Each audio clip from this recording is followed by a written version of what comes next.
la la la la.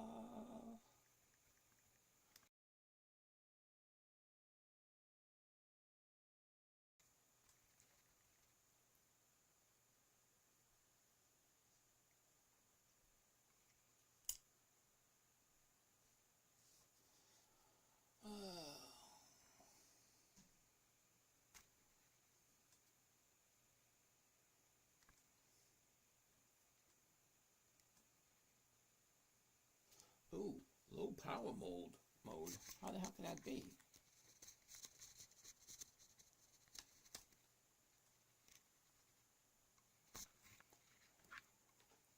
What?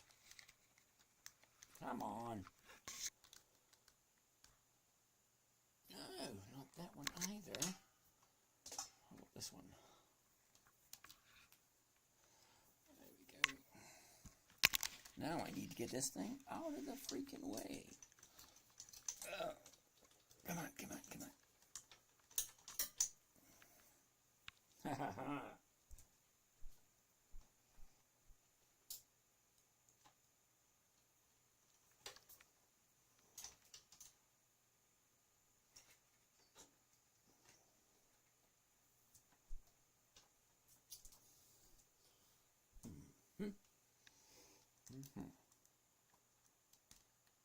There we go. All right. Okay, $50,000 a year. That would require $1,250,000 nest egg in an IRA or 401k in the market at 4%. 4% of that is $50,000 a year. If you're anything like me, I don't accumulate $1,250,000 to have a measly 50. What is going on? What is going on? Okay, we're live over here, live right there, live down here, live there. You're live. Jolly good. What do we have going on here? Let's change that. Do this. Do that. Good evening. Let's change that to that. Do this. Do that right there. Alrighty, Lady Q, Freedom Portal, what's going on? Jason, Brock, Justin, Doobj, Anime, Hermione. Oh, Hermione,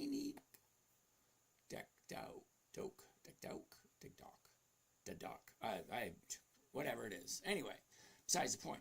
Okay, Brock, Justin, P-Force, N-Talk, Jesse, what's going on? Roxanne, Mozzie, Topher, BNBN, Raisin Brand 2, Daniel, Oscar, what's going on? All right, good evening, everyone. My name is James. This is Dividend Stock Talk. Let me introduce to you.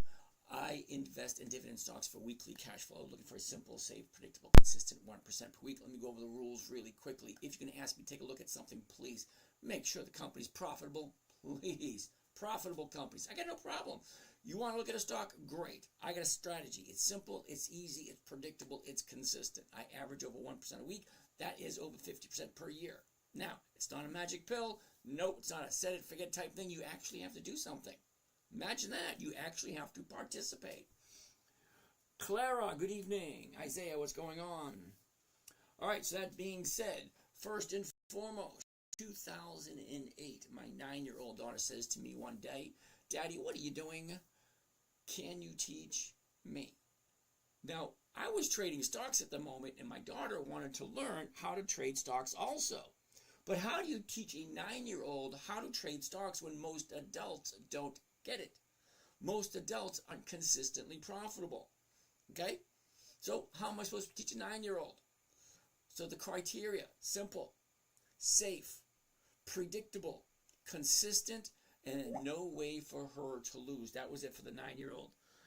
Okay, let's get rid of that. I don't need that. So, along with that 5 criteria, I had to come up with 5 rules. The 5 rules are pretty darn simple.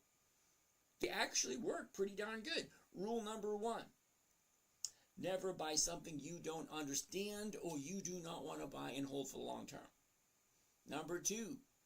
Never sell at a loss. Number 3. make sure the company is consistently profitable. I mean, it wouldn't make sense to invest your money into a company that's not profitable, right? So why do people do it? Rule number 4, weekly options only.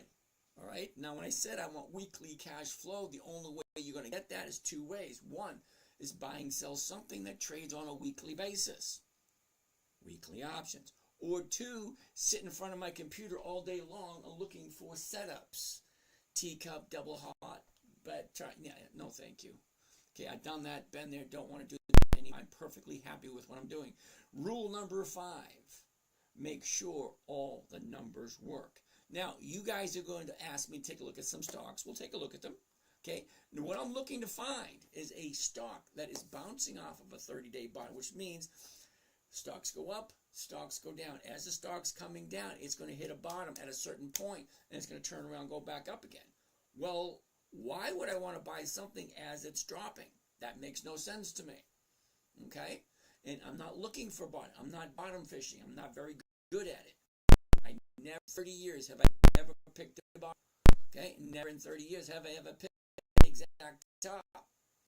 Haven't done it.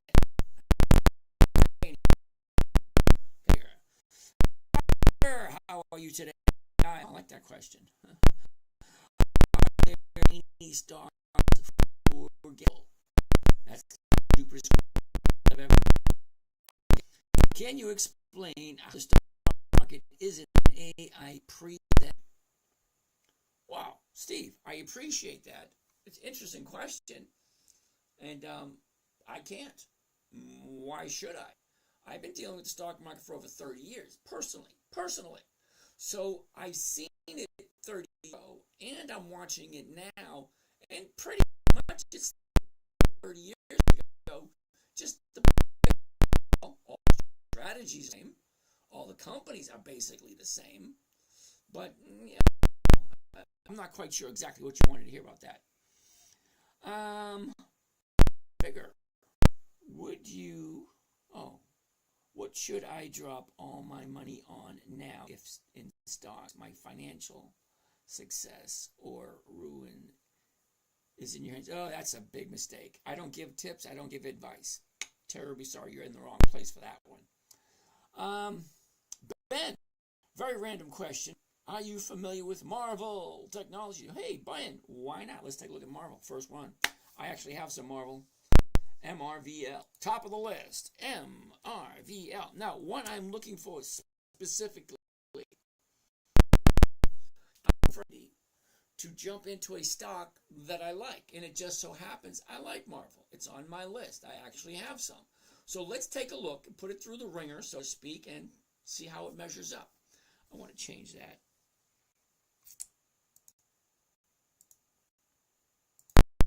Okay. Now, every time I look at any stock, anyone, I always go through the 1, 2, 3, A, B, C. It's always going to be the same. First thing I always want to look at, me personally, you got to figure out your own routine. Seriously. Okay, if you're going to be an investor, if you're going to buy and sell stocks, you need to come up with a routine. What do you look for first? What do you look for second? What steps do you need to take in order for you to feel comfortable about the decisions you make? For me, it's always the same. Once I got my list, now if anybody wants to question about the list, we'll go over that in a second. But first one on the list tonight, MRVL. I'm looking for 5 things anytime I look at a stock, and it's always a 1-year chart first. 1-year chart first, I'm looking for 5 things. Where's the high? Where's the low? Where was it a year ago? Where is it now? And what's the overall simplified direction? Up, down, up, down, up. Well, that's simplified. Okay, now if that looks okay, great. Now I want to go check out the numbers, which is my next step. Now, what do I mean by the numbers? Well, specifically, what am I going to buy for tomorrow morning? That's the current price on the board. Now, I do what's called a covered call. I buy a stock, I sell it for almost the exact same price I just paid for it. It sounds kind of crazy if you think about it. Okay, if I'm going to buy Marvel at $93.74, the closest strike price, if you're familiar with covered calls, you'll understand. If you're not familiar with covered calls, There are literally hundreds of videos explaining how it works. You buy a stock for a certain price, and then you sell it at a certain price by a certain date. So if I buy the stock tomorrow, I have the right to sell, the right for someone to buy it from me by a certain date at a certain price. And for that privilege, they will pay me what is called a premium. See, stock options are actually insurance policies. That's what they were originally intended for rich people who lose money in the stock market. Because if you thought your stock was going to go down, you would buy a put option. And as the stock dropped, the value of the put would increase. Thus, you didn't lose anything. But you did lose the premium that you paid for that insurance policy. So over the years, they've tweaked it a little bit, but it's still basically the same thing. You need 4 things for any contract. Okay, a beginning date. That would start the day I bought the stock or I sold the first option. The ending date, that's the day in which they have until to do something. So I do weekly options. So I do them on a Monday, which means whoever buys the option from me has 5 days in order to make up their mind what they want to do. If not, their opportunity evaporates. It expires. It becomes worthless. 80% of all stock options become worthless. Okay? Expire, worthless. So why would I want to buy options when I can sell them and have 80% chance of being right? K-Van wants to take a look at Oracle. I'm going to pause the comments over here for a bit, and we'll take a look at that one in a little bit. But think about it. If I buy a stock at a certain price, well, this one right here, 93.74, the closest strike price is going to be 94, and that's right there. And what is the premium? What is that premium first for this right here? It's $3. Okay, now you may not think $3 is a lot. Well, because it's not. But it is $3 for each share that I have. So if I buy 1,000 shares, that's $3 times 1,000. See, it's not so small now. But also, think of it this way. If I'm buying the stock at 93, and the premium that I'm collecting is $3. Oh, sorry, 93.74. Sorry, 93.74, and I'm selling it at 94. I collect $3. That's over 3% for 1 week. Now, if 1% is 50% at the end of the year, well, 2% is going to be 100% by the end of the year, and that's doubling my money. But this one right here, it's offering $3, which is pretty much 3%. Let's actually do one on this trade and take a look exactly what the number is. I think it's 3%. But think about it, 3% for 1 week. If you get 3% every single week, that's 150% by the end of the year. Terribly sorry if you got to put 5, 10, 15, 20 minutes into it. Yeah, it's a new language. It's a new thought process. It's a new adventure. But you got 2 choices in life when you get to my age. My age is retirement. Like, I don't work. I don't punch a time clock anymore. I work. I just don't get paid. You know, it's like, go help out mom, go help out the kids, do this, do that, you know, stuff around the house in the yard. But I don't punch a time clock and I don't get paid. So, you know, if you want to get paid for working, don't retire. Once you're retired, the paychecks stop coming in.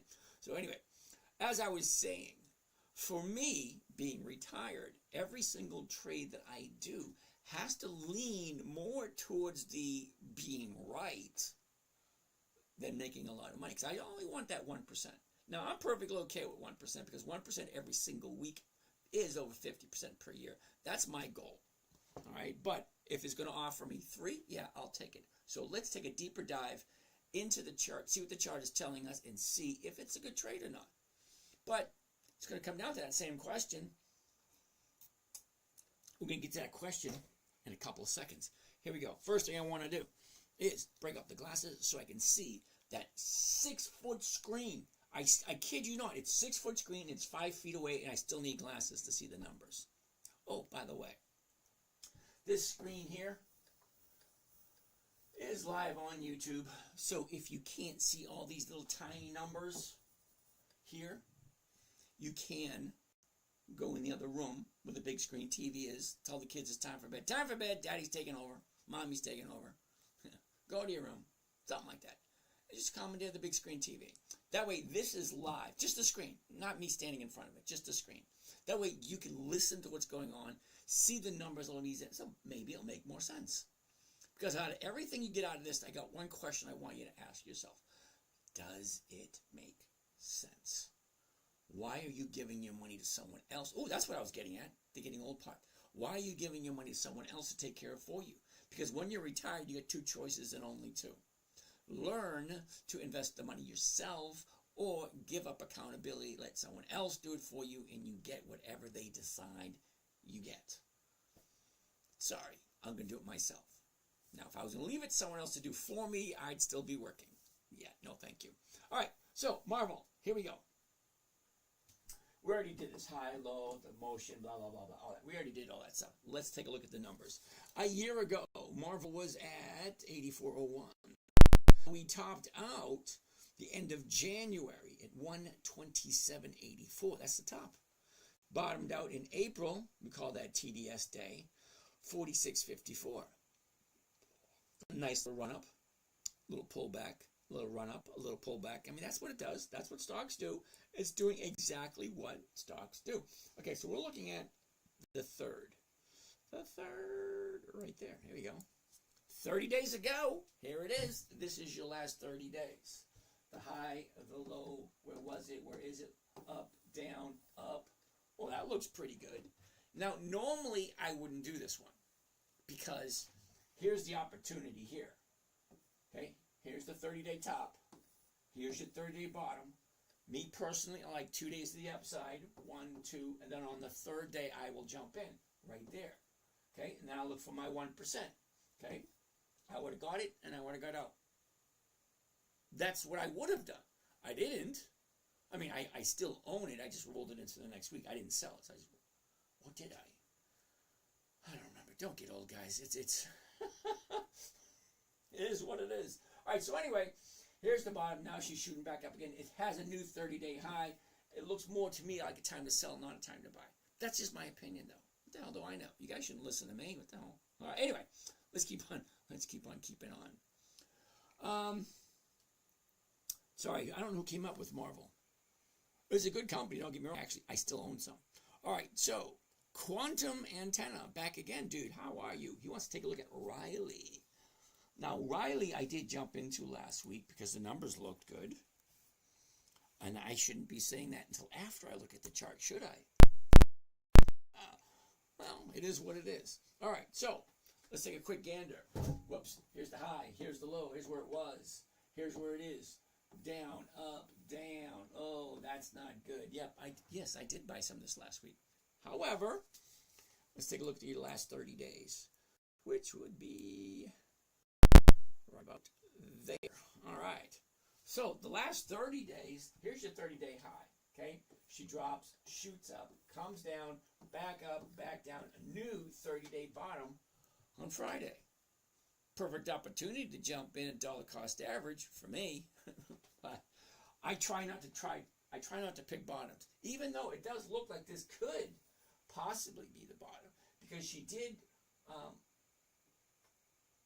have an up day on Friday, where she opened higher on Friday than she closed on Thursday. So Thursday, hold on a second. Okay, Eric wants to take a look at advanced auto parts. We'll take a look at that in a little bit.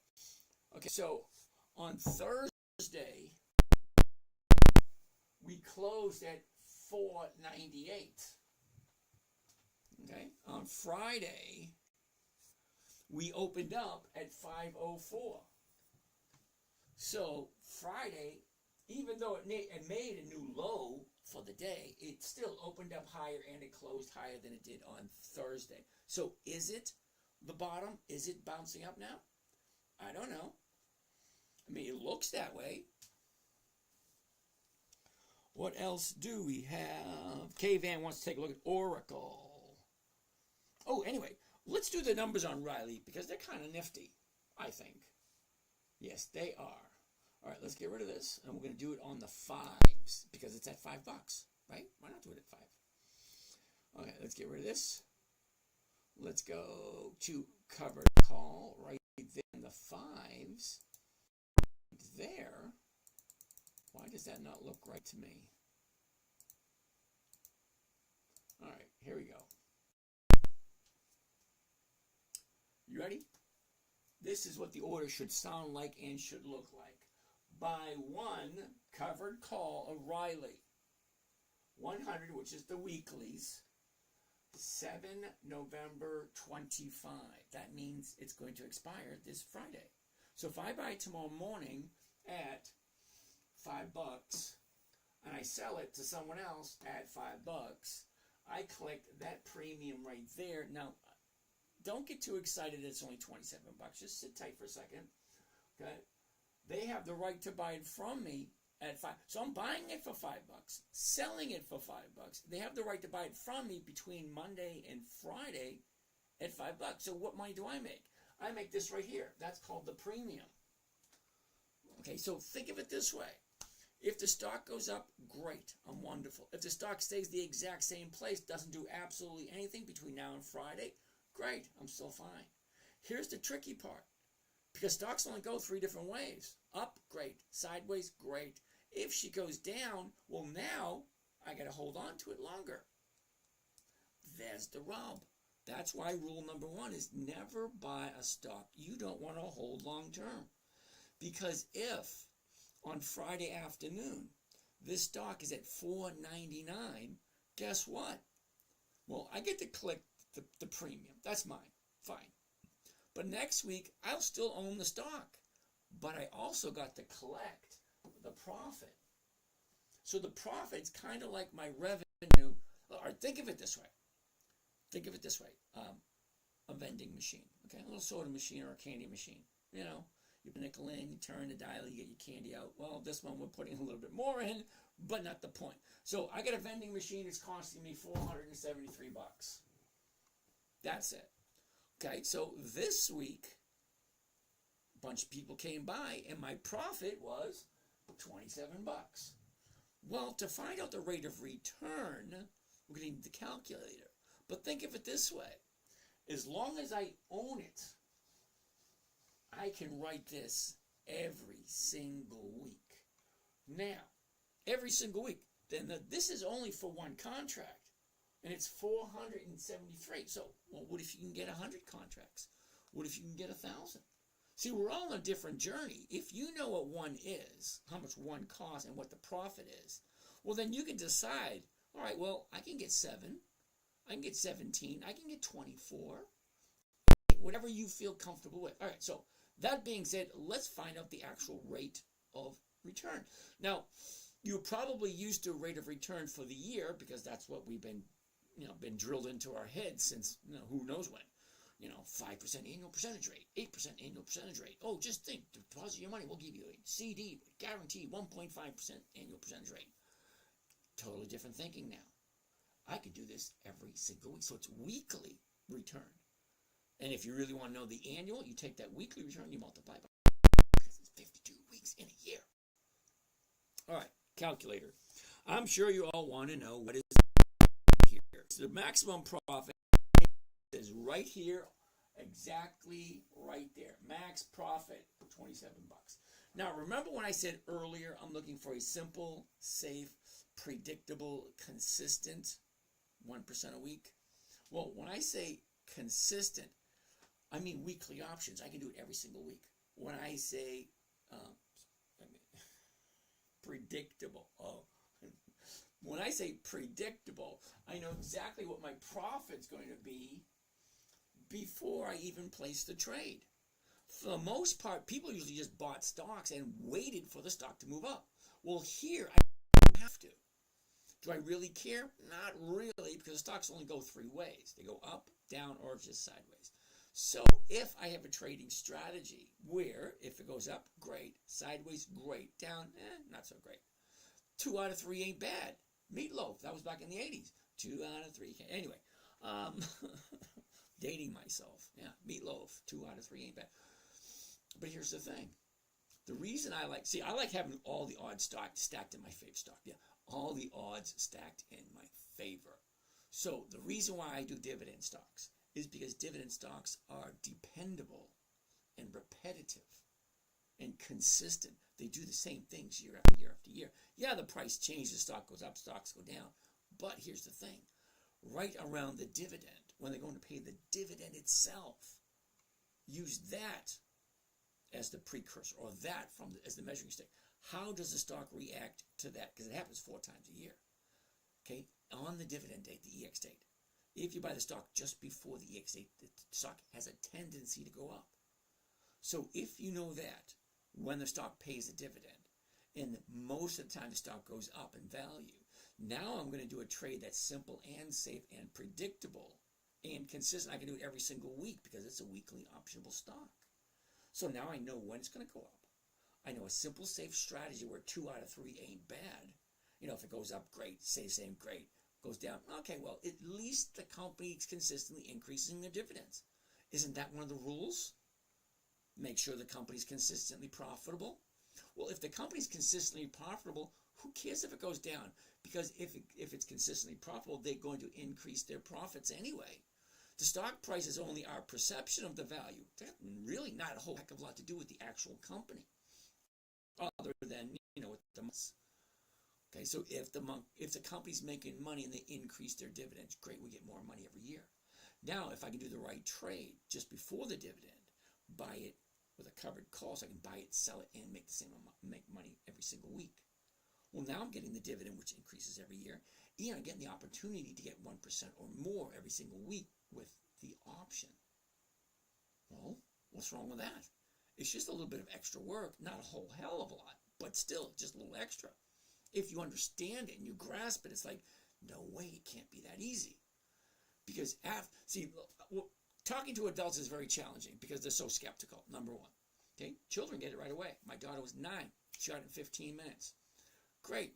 Now, we check every week, which, by the way, we should do it right now. Right now, let's do it. Get the glasses out, and we're going to check right now how many stocks did they add this week. Okay, for that, we go all the way.